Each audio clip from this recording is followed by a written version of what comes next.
My mom just died. She didn't. Hold on to what your original thought was. She's gonna live forever. God doesn't want her, devil's afraid of her. But I want you to have that 1 second reaction so you can answer these questions. 1, what was the first thought or the beginning of that thought that popped into your head? And 2, after you had that thought, what do you think you would have said to me if I said this to you in a conversation or just, I don't know, in any way that you thought I could see you? And I ask that because there's a story that's absolutely blown up because of this streamer by the name of We Found the Body. And that's because while streaming, he asked this question to another creator. Curvy, where the f have you been? Right, that's another creator by the name of Miss Nerdy Curvy, and she responds, well, my mom died. And this was his reaction. Oh my God, well, tell you what, Miss Nerdy Curvy, you know what we're not gonna do? We're not gonna talk about it in my chat, because it's Friday, and that is a whole big bucket of bummer.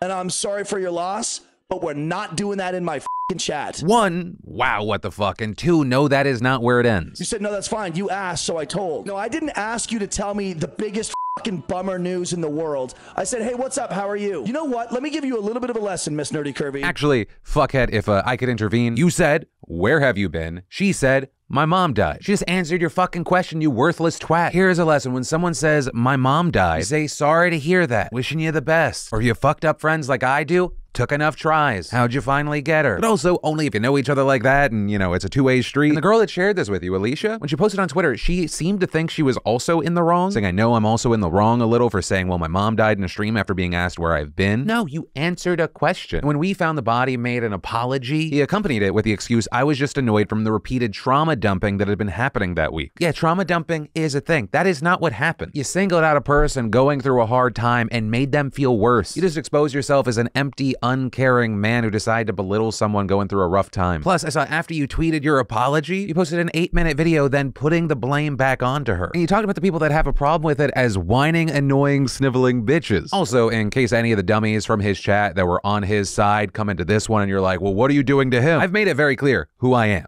I am a dick, but specifically, I try to only be a dick to assholes, just like Team America World Police taught me. But ultimately, that's where we are with this story, and hey, I'll pass the question off to you. What are your thoughts here? Also, just realized I jumped into the news too quickly. Hi, welcome back to the Philip DeFranco Show. Make sure to hit that like button, otherwise I will berate you if you ever say anything that is not a happy thought, or just as a way to show support for your second favorite dickhead on the internet talking about the news. And then, Pornhub just released your search history. Now, luckily, not just you. Rather, they did it for the group, releasing the top searches for 2022. And whenever they release data like this, I'm always fascinated because it's not something that everyone talks about in polite society. And also, when it comes to stuff like this, there are people that say one thing but actually do another, and that's fine. Don't feel bad or even worse about it. Shame's just ingrained in our society. Something I feel like I can especially attest to being a former Catholic. Shame's like the name of the game. But hey, let's look together. Let's see what we find out. Starting with a bad day for some weebs. Hentai, no longer the #1 search term. Rather, that gets silver and has since been replaced by lesbian. The gay agenda is winning, people. All those pearl clutchers were right. Then as far as top adult stars, you have Abella Danger, Lana Rhodes, Riley Reid, Violet Myers, Angela White. Also the top 3 growing trending searches, you had gamer girl, trans girl, and thick Latina. They also released most popular search term based on state. You can take a screenshot of that. I had to blur it out, but apparently Florida, huge fan of the British Broadcasting Company. Feel free to use that information in the next conversation you have where you say, hey, where are you from? And that is the end of the segment, and now you have this information in your mind, and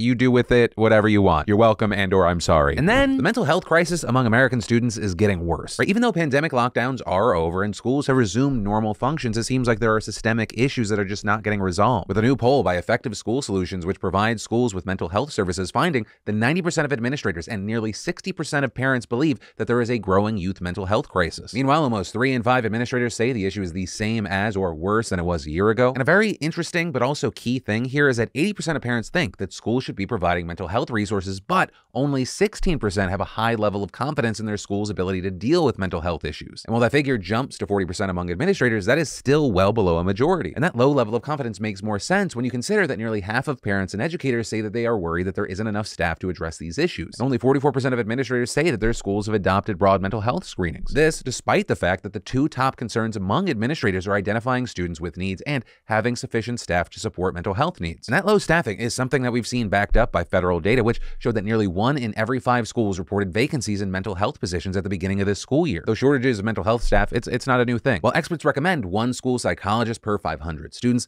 the national average is 1 per 1,160, and in some states you're looking at 1 per 5,000 5,000. There's also a similar discrepancy with a number of recommended school counselors. 1 per 250 students is recommended, but the national average is 1 per 415. And since this crisis has shown no sign of letting up, we're at a breaking point. And so to address this, we've seen schools increasingly turning to an interesting trend, which is telehealth. According to federal data from this spring, 17% of public schools reported having telehealth services, with a larger concentration of those services being used in rural areas and at middle and high schools. And you have people arguing for this because those services can massively expand access for school districts that are seeing a high demand for mental health needs, but have a low supply of practitioners for the job. So instead of trying to find people to hire, or if you've been trying and it's just not happening, districts end up getting telehealth contracts with private companies, local providers, nonprofits, and state-run programs. And so this move is seen as something that can bridge serious accessibility gaps for students. For example, research has found that underserved families and kids had much lower no-show rates for online therapy visits than in-person appointments before the pandemic. And telehealth can give more options for people with specific needs. Right? Think of even basic things like language barriers. But understand, this is not a one-size-fits-all fix. There's still going to be concerns regarding quality of the care of telehealth versus in-person. There are also challenges like patients not having the right technology to log in or having enough privacy to do their sessions at home or school. There's also concerns for the schools that are using this because those contracts need to be paid down the road, and right now, a lot of districts are using pandemic funds. But ultimately, where I want to leave this is with two questions. One, for everyone, what are your thoughts with this story? But also two, if you are a student or if you're a parent of a student, have you seen any of this yourself? And if so, how has it been working for you or the people around you? And then the holidays are rapidly approaching, which means we're all looking for great gifts, and I can't say enough about this one. I'm talking about the fantastic sponsor and longtime partner of the show, Ridge. I had Ridge wallets before they even became a sponsor. I love that Ridge has this minimalist front pocket wallet that's slim, RFID blocking, and it comes with a lifetime guarantee. Because we all know men's wallets get ridiculously bulky. You stash in everything in there and it's just not practical for anyone. But the Ridge, it helps you carry less, but always what you need. And their sleek design is what I love most. There are over 30 colors and styles with 2 metal plates bound together by a durable elastic band. It makes it easy to get out what you want and easy to put something back in. And their key case is also sleek and durable, holds up to 6 keys, takes the jingle out of the whole key ring experience. But the key thing here is that Ridge products are a game changer. So check out their wallets and key cases today over at ridge.com/DeFranco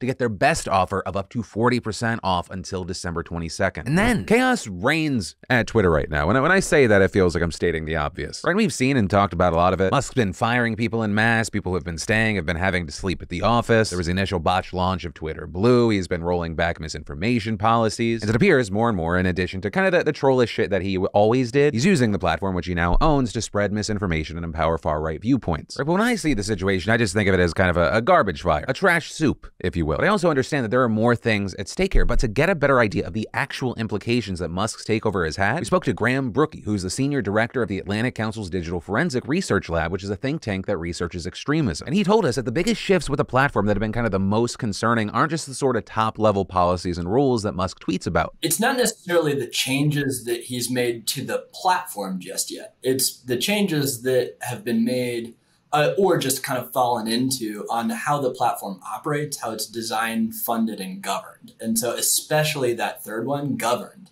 If you have a lot of experts that are there to do a thing, so for instance, the entire human rights policy team was laid off, which means that there aren't as many experts thinking about really, really complex global issues that involve human rights or conflict, times of war and peace. And making decisions about how the platform is going to navigate that. And so the biggest change so far has been either the letting go or dismissal or attrition of real expertise that are making really complex decisions about the internet. And that lack of governance and operational structure could cause major issues for the platform from a technical standpoint. If there's nobody running Twitter, the actual infrastructure of Twitter, the actual data centers on which Twitter is built and operates and continues to operate, right? If that breaks, it could break irrevocably. Beyond that, Brookie said those same structural issues also pose serious threats to safety and security on Twitter, including some really major threats like terrorist extremism. And that pertains to both foreign terrorist activity, such as recruitment by groups like ISIS, as well as domestic violent extremism like those who are trying to overthrow the government. If you don't have the teams that are focused on that or are involved in the organizations or the bodies that have been made in order to build better standards and iterate on those issues, right? To do what works and then think about it a little bit more and then adjust as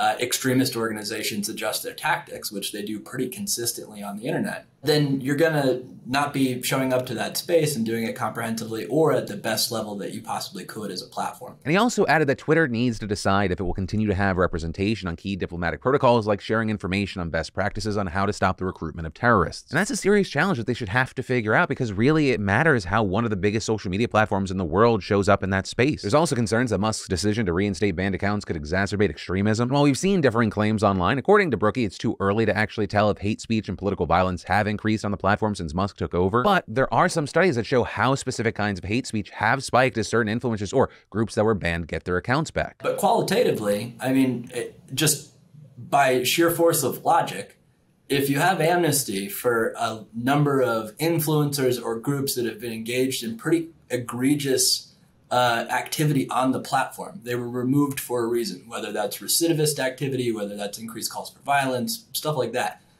Then you're going to have more hate speech on the platform when they come back onto the platform. That's just plain logical. And we're seeing that play out quite a bit. With Brookie also going on to explain that there is a very broad spectrum of radicalization among online groups, ranging from hardcore extremism calling for violence to ideologues who are enthusiastic about those kind of ideologies and conspiracies. But those groups generally operate in different spaces online. And while there is some overlap, we really start to see big problems when there's someone with a big platform who encourage that kind of overlap on specific narratives. And when there are influencers that say, hey, this is something that we're really, really about, this is something that we want to encourage, then there's a lot more overlap and amplification that reaches a lot more people. And that's really scary. But also outside the people who fit that description and have been let back onto the platform, Musk himself has also been known to amplify conspiracies and other harmful narratives. And that's something he's done way more since taking over Twitter. It's kind of this engagement at all costs business model where if you have just bought Twitter for $44 billion, then you want as many people to be on Twitter as humanly possible. And you kind of want more engagement, because that's going to be your main incentive in order to run profit. And adding, right now, Musk has been getting a lot of attention for amplifying and engaging with those on the far right, which in turn creates a feedback loop with those groups, and Brookie expects that to continue. It's a little like we're seeing one of the wealthiest people on the face of the planet take over in a private way public information infrastructure, and then be red-pilled at the same time that he's taking that over. And that's really scary. And for people that have really, really depended on Twitter as a tool for engagement, as a tool to connect in marginalized communities, including some of his former employees at Twitter, they're seeing increased threats that don't just play out on Twitter. They play out in the real world. Well, with this whole Twitter situation, I think there are a lot of people, including myself at times, that are like, okay, I guess I'm just going to watch the fire. It's also so important that we remember that, yes, in addition to being a public town square, Twitter plays an oversized role in how news media is shared and consumed. The news cycle, second by second, operates on a platform like Twitter. It is the news cycle, full stop. And so until the news cycle finds another home, it's going to just be competing with this kind of online dialogue of ideology and culture wars. And that's a very strange spot for free and open information ecosystems to be living in right now. And with all this, there's this concern that Musk doesn't truly see this as one of the most important communication tools in the world, but also maybe a troll farm that he can kind of water whenever he feels like it. My biggest concern with Twitter right now is that it's changing extraordinarily rapidly under leadership that I don't think takes seriously the responsibility and the opportunity the platform has around the world. If you have a CEO who's an extraordinarily powerful, extraordinarily rich person who lives in an information bubble that is completely different than the rest of the world and a little bit detached from the rest of the world, and they're making decisions about how the world communicates, then that isn't necessarily in line with a free, open, and interoperable internet and information ecosystem that prioritizes engagement with everybody on an equal footing, as opposed to amplifying specific voices. The entire conversation about the importance of open information ecosystems around the world gets a little bit lost in our talking so much about what Elon Musk's 3 core feelings at any given moment are. I don't care. I really do care about the world's ability to access information and engage with people around the world. That's really important. And I'm not entirely sure that that's the #1 priority at Twitter right now. But hey, in the meantime, we all get to live through this moment of history together. And for now, we're going to have to just wait to see how it all plays out. But that is where today's show ends. Thank you for watching, liking, subscribing, maybe even supporting our sponsors. But with that said, of course, as always, my name's Philip DeFranco. You've just been filled in. I love yo faces, and I'll see you tomorrow. Wow, there's less than 7 shows left for the year.